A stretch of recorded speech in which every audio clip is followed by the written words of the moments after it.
l'acte 3 de la décentralisation, il a été procédé à la dévolution des biens de la défunte mairie de ville. Et des infrastructures émanant de la gestion de la ville sont affectées. Et le marché Grand Thiès est une de ces infrastructures. Et aujourd'hui, nous avons décidé, comme nous l'avons fait à la gare routière avant-hier, une visite de 3 heures d'horloge. Et depuis 11 heures, nous sommes dans ce marché. Et demain, Inch'Allah, nous serons au centre de santé de 10e. Toutes ces infrastructures qui sont maintenant sous notre responsabilité seront visitées afin de voir toutes les difficultés que vivent les utilisateurs de ces infrastructures. Qu'est-ce que vous en dites comme difficulté? Qu'est-ce que vous comptez faire dans ce marché comme nous sommes à l'innovation? Vous savez, ils ne feront qu'énumérer des difficultés que je connais déjà. Étant riverain de ce marché, ça fait 43 ans. Quand j'allais à l'école, je passais dans ce marché. Aujourd'hui, je suis venu uniquement pour être reçu par ces commerçants et aussi leur témoigner de ma disponibilité ainsi que de celle du conseil municipal à les accompagner, à éradiquer certains problèmes qui sont là. Aujourd'hui, vous savez que le marché est soumis à des risques extraordinaires, un problème de bouche d'incendie déjà, pour un peu éradiquer ce qui s'est passé au niveau du marché Moussanté et aussi nous lancer en compagnie de ces commerçants à la réorganisation de ce marché.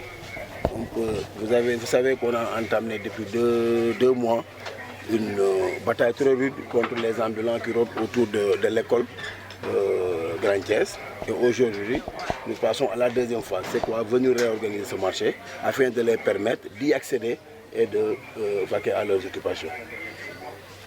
Alors, qu'est-ce que vous allez faire concrètement pour, je ne sais pas, délocaliser l'établissement ou bien est-ce que vous avez peut-être d'autres solutions à proposer puisque l'environnement du marché ne met pas en faveur de l'implantation d'un établissement? Il fallait d'abord parler avec les commerçants, les conscientiser des dégâts que causent ces commerçants ambulants qui sont autour de l'établissement. Nous avons fait 2 mois avec eux à les expliquer et aujourd'hui ils sont conscients que cette situation ne peut plus durer. Ils se sont soumis maintenant à la volonté de l'institution municipale et du maire qui voudrait aujourd'hui que ces ambulants soient réintégrés dans le marché. En quoi faisons?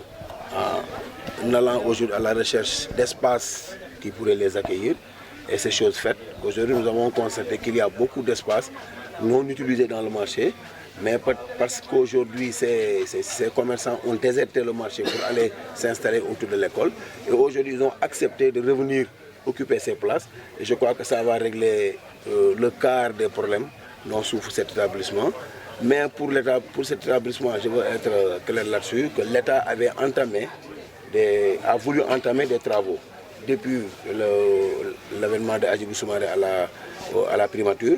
Mais jusqu'à présent, cette chose reste à l'oubliette, je peux dire. Ils n'ont rien fait jusqu'à présent.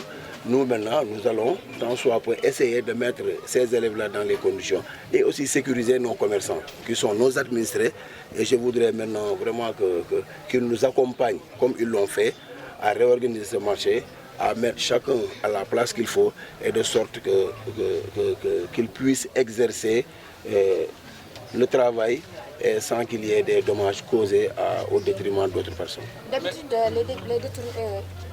D'habitude, les déguerpissements que vous menez font le buzz, mais après il n'y a pas de suivi au niveau de votre collectif. Mais je crois que s'il y a un manque de suivi, c'est au niveau de la presse, qui n'ont pas peut-être, qui ne se sont pas informés de ce qu'il y a comme disposition prise par l'institution. Vous n'êtes pas sans savoir qu'aujourd'hui, un dispositif de plus de 20 éléments est mis. Le dispositif est installé devant la gare routière, au marché Grand Thiès et à d'autres endroits qui ont été déguerpis. Aujourd'hui, pour les motos Jakarta, nous avons acheté 6 à 7 motos Jakarta. Nous sommes déplacés jusqu'à Dakar pour aller récupérer au niveau de Dakar, au niveau de la mairie de Dakar Plateau, des sabots que nous avons initiés. Et vous verrez dans 2 jours peut-être l'installation des panneaux de stationnement interdits dans toute la ville que nous avons confectionnés. Donc nous sommes en train d'accompagner le projet. Mais vous savez, Pour l'institution, c'est des procédures à n'en plus finir. Vous commencez aujourd'hui quelque chose, demain pour décaisser de l'argent afin de réaliser le projet, ça pose problème. Mais moi, je ne suis pas de ces maires qui attendent des décaissements, non. Je vais vers des gens qui peuvent soutenir l'institution. Je vais vers ces populations qui veulent que certaines choses se réalisent. Et, machallah, par la grâce d'Allah, j'en trouve et c'est des gens qui nous aident à mettre sur pied notre projet. Et voilà. Qu'en est-il réellement? Moi, je crois qu'aujourd'hui, ce problème est dans les oubliettes. Pourquoi? Parce que le promoteur en personne est venu rencontrer ces populations-là de Grand Sandé. Pour ce qui est de la station, moi, je serai très clair, et très bref, très court, pour ne pas dévoiler certaines choses qui relèvent d'un secret de l'institution. Ce promoteur est un Sénégalais comme les autres, qui a fait des constats quant à l'occupation de la ville de Thiès par des étrangers qui sont propriétaires de toutes les stations d'essence aujourd'hui. Il est venu me voir dans mon bureau. Et avant de venir, j'ai reçu le courrier. Et je vous signale une seule chose. Moi, je crois que les gens, avant de s'aventurer à faire certaines déclarations, devaient aller visiter au fond des choses. Je crois que c'est des nullards qui parlent. Je pèse bien mes mots, c'est des nullards qui parlent. Pourquoi? Parce que le quartier Grand Standing est un titre fauché de l'État. L'autorisation d'y installer ne relève pas de la commune. Ça relève de l'État. Il a été autorisé par l'AGEROUTE. Et j'ai montré à qui de droit cette autorisation. Mais dans son esprit de gestion participative et inclusive, le promoteur est venu me voir pour se faire accueillir par les populations de Grand Standing. J'ai été le médiateur entre le promoteur et les populations qui l'ont accepté. Mais dans mon esprit, c'est aujourd'hui une station de cette envergure ne devrait pas être installée dans cette commune sans qu'il y ait une cote partie pour les populations. J'ai discuté avec lui dans le cadre du partenariat et de la RSE, la responsabilité sociétale des entreprises. On a discuté avec. Et le promoteur m'a demandé aujourd'hui quelles sont les préoccupations de ce quartier-là.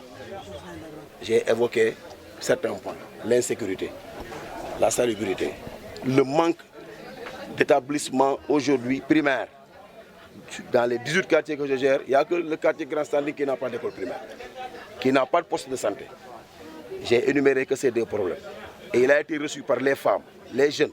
Et les jeunes ont même signé une pétition positive dans le sens de l'accueillir, mais au moins d'être impliqué dans l'implantation, à savoir gagner au moins ces emplois-là.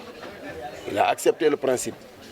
Et séance tenante, il a dit aux femmes que moi je participerai pour la confection, l'implantation, la construction d'un poste de santé à hauteur d'une somme qu'il avait avancée.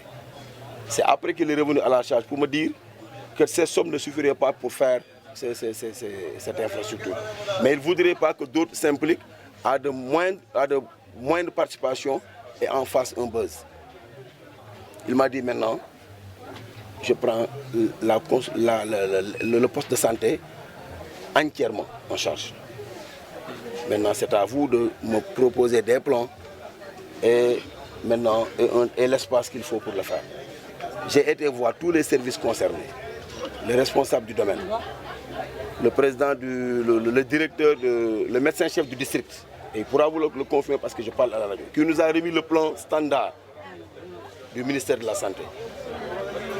Et quand les suspicions allant dans le sens que le maire a été intéressé se sont soulevées, j'ai rappelé le promoteur et il a été reçu il n'y a même pas 72 heures, à la présence de la société civile. Le problème, je crois, est définitivement réglé. Mais moi, mon problème, c'est quoi? Aujourd'hui, je me suis battu pour que le quartier Grand Standing, un des seuls 18 quartiers de ma commune qui n'avait pas de poste de santé, alhamdulillah, par la grâce d'Allah, ça commence à se réaliser. Et je crois que ce sont ces initiatives que l'on doit saluer. Ces politiques politiciennes-là, ces déclarations qui n'ont pas de sens doivent cesser. Et ces gens qui le font, si c'est des gens qui appartiennent à mon parti politique ou à ma coalition, devraient trouver d'autres tribunes d'expression. Et ne pas semer la zizanie allant dans le sens de détruire aujourd'hui des intérêts qui vont pour ces populations-là. Moi, je crois que c'est dans ce sens que les gens devaient tirer. Alusso n'est pas important. Si aujourd'hui il est respecté, c'est parce qu'il est devenu une institution. Et c'est cette institution que l'on doit ce respect-là et cette dévotion.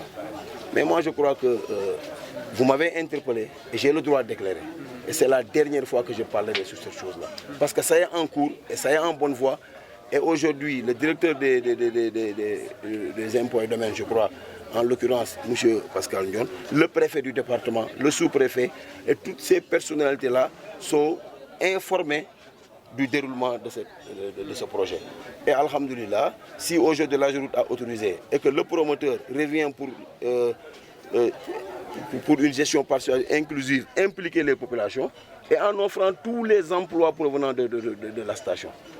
Il a dit que les emplois, le dépôt se fera au niveau de la mairie. Et c'est sur Bordereau qu'ils recevront le truc au niveau de la direction générale, ils feront le tri.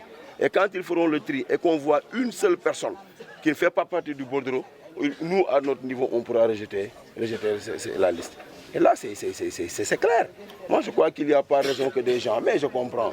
Parce qu'aujourd'hui, il y a des gens qui étaient trop omnibulés par ce poste de maire. Moi, j'en fais pas une priorité. Je suis venu par la grâce d'Allah et par la bonté du président de mon parti. Et je ne ferai... Et il a été très clair. Ton seul rétroviseur, c'est les populations. Donc moi, je ne travaillerai que pour rendre peut-être content les populations. Les autres substitutions, vraiment, ça ne m'intéresse pas, franchement. Je n'avais pas décidé de parler à la presse, mais pour une question aussi importante, il faudrait vraiment que je m'exprime une première et une dernière fois et que les gens nous laissent travailler. Voilà, très bien, voilà, c'est important. En premier lieu, quand tu as reçu le promoteur, tu as eu à discuter avec ton bureau municipal et que tu as favorisé la rencontre avec les populations. Ça aussi, c'était apprécié. Merci beaucoup. Et j'ai avisé Idrissa qui avait une préoccupation pour l'embellissement de la sortie de Thiès, de l'emprise. Donc si un projet de cette envergure voit le jour, il était de mon devoir de l'informer et je l'ai fait. Le reste maintenant, je suis le maire de cette commune. Et aujourd'hui, il y a des responsabilités qui m'incombent. Je ne voudrais pas que les gens aussi s'aventurent à vouloir vraiment nous ériger en pôle de polémique. Ça, vraiment, ce n'est pas intéressant. Vraiment.